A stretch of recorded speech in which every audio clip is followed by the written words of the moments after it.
President elect Trump ਹੋਣਾ ਦਾ ਜੋ case ਚੱਲ ਰਿਹਾ ਸੀ ਹਸ਼ ਮਨੀ ਦੇ ਸੰਬੰਧ ਦੇ ਵਿੱਚ, ਉਹਦੇ ਸੰਬੰਧ ਵਿੱਚ ਜਿਹੜਾ ਜੱਜ ਆ ਉਹਨਾਂ ਨੇ ਟਰੰਪ ਹੋਣਾ ਨੂੰ ਜਿਹੜੀ ਸੈਂਟੈਂਸ ਦੇਣੀ ਸੀ ਉਸ ਨੂੰ ਡਿਲੇ ਕਰ ਦਿੱਤਾ ਹੈਗਾ। ਤੇ ਉਹਨਾਂ ਨੇ ਡਿਸਮਿਸ ਨਹੀਂ ਕੀਤਾ। ਹਾਲਾਂਕਿ ਇਹ ਪਤਾ ਹੀ ਆ ਵੀ ਜਦੋਂ ਬੰਦਾ ਪ੍ਰੈਜ਼ੀਡੈਂਟ ਬਣ ਜਾਏ ਤੇ ਉਹਦੇ ਤੇ ਜਿਹੜੇ ਕੇਸ ਹੁੰਦੇ ਆ ਉਹ ਡਿਸਮਿਸ ਹੋ ਜਾਂਦੇ ਹੈਗੇ ਆ। ਸੋ ਉਹਨਾਂ ਨੇ ਡਿਲੇ ਇਸ ਕਰਕੇ ਕੀਤਾ ਵੀ ਜਦੋਂ ਹੁਣ ਪ੍ਰੈਜ਼ੀਡੈਂਟ ਟਰੰਪ ਹੋਣੀ ਜਨਵਰੀ 20 ਨੂੰ ਆਪਣਾ ਆਫਿਸ ਲੈਣਗੇ, ਉਹ ਤੋਂ ਬਾਅਦ ਜਿਹੜਾ ਵੀ ਜੱਜ ਹੋਊਗਾ ਉਹ ਡਿਸਾਈਡ ਕਰੂਗਾ ਵੀ ਕੀ ਇਹਦੇ ਬਾਰੇ ਕਰਨਾ ਹੈਗਾ ਆ। ਜੱਜ ਉਆਨ ਮਰਚਨ ਉਹਨਾਂ ਨੇ ਅੱਜ ਸਵੇਰੇ ਜਿਹੜੀ ਇਹ ਸੈਂਟੈਂਸਿੰਗ ਹੀਅਰਿੰਗ ਹੋਣੀ ਸੀ, ਜੋ ਅੱਜ ਉਹਨਾਂ ਨੇ ਅਨਾਉਂਸ ਕੀਤਾ, ਜੋ ਸੈਂਟੈਂਸਿੰਗ ਹੀਅਰਿੰਗ ਨਵੰਬਰ 26 ਨੂੰ ਹੋਣੀ ਸੀਗੀ। ਉਹਦੇ ਸਬੰਧ ਦੇ ਵਿੱਚ ਪ੍ਰੋਸੀਕਿਊਟਰ ਤੇ ਡਿਫੈਂਸ ਲਾਇਰਸ ਨੇ ਇਹ ਕਿਹਾ ਸੀ ਵੀ ਜਿਹੜੀਆਂ ਪ੍ਰੋਸੀਡਿੰਗਸ ਆ ਉਹਨਾਂ ਦੇ ਉੱਤੇ ਪੌਜ਼ ਕਰਨਾ ਚਾਹੀਦਾ ਹੈਗਾ, ਜੀ ਕਿਉਂਕਿ ਇਨਕਮਿੰਗ ਪ੍ਰੈਜ਼ੀਡੈਂਟ ਜੋ ਆ ਉਹਨਾਂ ਦੀ ਕ੍ਰਿਮੀਨਲ ਕਨਵਿਕਸ਼ਨ ਨਹੀਂ ਹੋ ਸਕਦੀ ਹੈਗੀ ਜੋ ਇਲੈਕਟ ਹੋ ਗਏ ਹੈਗੇ ਆ। ਟਰੰਪ ਉਹਨਾਂ ਨੂੰ ਮਈ 30 ਨੂੰ 34 ਚਾਰजेस ਉਹਨਾਂ ਤੇ ਲਾਏ ਸੀ, falsifying business records in relation to hush money payment Stormy Daniels ਦੇ ਕੇਸ ਦੇ ਸੰਬੰਧ ਦੇ ਵਿੱਚ।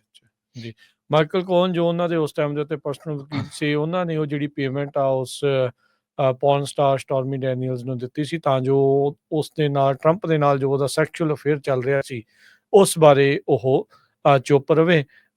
ਅਦਾਲਤ ਦੇ ਵਿੱਚ ਜਿਹੜਾ ਹਰਜੋਤ ਸਿੰਘ ਜੀ ਇੱਕ ਹੋਰ ਕੇਸ ਵੀ ਇਹਨਾਂ ਦਾ ਕੇਸ ਤੇ ਇਹਨਾਂ ਦੇ ਉੱਤੇ ਕਈ ਜਿਹੜੇ ਉਹ ਚੱਲ ਰਹੇ ਸੀਗੇ, ਤੇ ਇੱਕ ਜਿਹੜਾ ਐਲਵਿਨ ਬ੍ਰੈਗ ਡੀਏ ਨੇ ਮੈਨਹੈਟਨ ਦੇ, ਜਿਸ ਦੇ ਵਿੱਚ ਦੋਸ਼ੀ ਪਾਏ ਗਏ ਆ ਜਿਹੜੇ ਵੱਖ-ਵੱਖ ਜਿਹੜੇ ਚਾਰजेस ਇਹਨਾਂ ਦੇ ਉੱਤੇ ਲੱਗੇ ਸੀ ਉਹਨਾਂ ਦੇ ਵਿੱਚ ਉਹਦੇ ਬਾਰੇ ਵੀ ਜਿਹੜੇ ਜੱਜ ਆ ਉਹਨਾਂ ਨੇ ਅਲਾਓ ਕਰ ਦਿੱਤਾ ਆ ਹੁਣ ਟਰੰਪ ਹੁਣਾਂ ਦੇ ਵਕੀਲਾਂ ਨੂੰ ਵੀ ਤੁਸੀਂ ਉਸ ਸੈਂਟੈਂਸਿੰਗ ਦੇ ਉਲਟ ਉਸ ਨੂੰ ਰੋਕਣ ਦੇ ਲਈ ਅਪੀਲ ਪਾ ਸਕਦੇ ਆ। ਪਹਿਲਾਂ ਜਿਹੜਾ ਆ ਉਹ ਨਹੀਂ ਸੀ ਜਿਹੜਾ ਉਹ ਕੀਤਾ ਗਿਆ।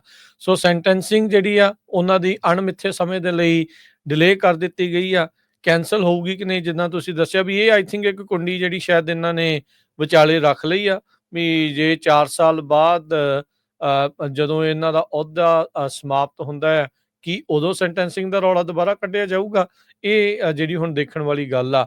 ਅਮਰੀਕਾ ਦੇ ਸੰਵਿਧਾਨ ਦੇ ਵਿੱਚ ਸਪਸ਼ਟ ਤੌਰ ਦੇ ਉੱਤੇ ਲਿਖਿਆ, ਡਿਪਾਰਟਮੈਂਟ ਆਫ ਜਸਟਿਸ ਦੇ ਇਹ ਡਾਇਰੈਕਟਿਵ ਨੇ ਵੀ ਜਿਹੜਾ ਵੀ ਇਨਕਮਿੰਗ ਪ੍ਰੈਜ਼ੀਡੈਂਟ ਹੋਵੇ, ਜਿਹੜਾ ਪ੍ਰੈਜ਼ੀਡੈਂਟ ਇਲੈਕਟ ਆ ਜਾਂ ਜਿਹੜਾ ਇਨਕੰਬੈਂਟ ਆ ਜਾਂ ਉਸ ਮੌਕੇ ਦੇ ਉੱਤੇ ਪ੍ਰੈਜ਼ੀਡੈਂਟ ਆ, ਉਹਨਾਂ ਦੇ ਉਲਟ ਕੋਈ ਵੀ ਜਿਹੜੇ ਕੇਸ ਆ ਉਹ ਨਹੀਂ ਚਲਾਏ ਜਾ ਸਕਦੇ। ਰੀਸੈਂਟਲੀ ਸੁਪਰੀਮ ਕੋਰਟ ਨੇ ਵੀ ਜਿਹੜੀ ਇਮਿਊਨਿਟੀ ਆ ਉਹ ਪ੍ਰੈਜ਼ੀਡੈਂਟਸ ਨੂੰ ਦੇ ਦਿੱਤੀ ਆ ਵੀ ਕਹਿੰਦੇ ਵੀ ਜੇ ਅਧਿਕਾਰਤ ਕਾਰਜ ਕਰ ਰਹੇ ਹੋ ਤਾਂ ਫਿਰ ਉਸ ਕੰਮਾਂ ਦੇ ਲਈ ਤੁਹਾਨੂੰ ਜਿਹੜੀ ਆ ਇਮਿਊਨਿਟੀ ਮਿਲ ਜਾਂਦੀ ਆ। ਸੋ ਜਿਹੜਾ 6 ਜਨਵਰੀ ਵਾਲਾ ਮਸਲਾ ਸੀਗਾ ਉਹ ਵੀ ਕਿਤੇ ਨਾ ਕਿਤੇ ਉਸ ਤੇ ਅੰਡਰ ਆਉਣ ਕਰਕੇ ਉੱਥੇ ਵੀ ਜਿਹੜਾ ਇਹਨਾਂ ਦਾ ਬਚਾਅ ਹੋ ਗਿਆ। ਤੇ ਨਾਲ ਦੇ ਨਾਲ ਓਵਰਆਲ ਜਦੋਂ ਕਿਉਂਕਿ ਹੁਣ ਉਹ ਇਲੈਕਸ਼ਨ ਵੀ ਜਿੱਤ ਚੁੱਕੇ ਆ, ਪੋਪੂਲਰ ਵੋਟ ਵੀ ਜਿੱਤ ਗਏ ਆ ਤੇ ਇਲੈਕਟਰਲ ਕਾਲਜ ਵੀ ਜਿੱਤ ਗਏ ਆ, ਇਸ ਕਰਕੇ ਉਹਨਾਂ ਦੇ ਉੱਤੇ ਚੱਲ ਰਹੇ ਜਿਹੜੇ ਕੇਸਿਸ ਆ ਉਹ ਸਾਰੇ ਦੇ ਸਾਰੇ ਠੰਡੇ ਬਸਤੇ ਦੇ ਵਿੱਚ ਚਲੇ ਜਾਣਗੇ, ਉਹ ਕੈਂਸਲ ਹੋ ਜਾਣਗੇ।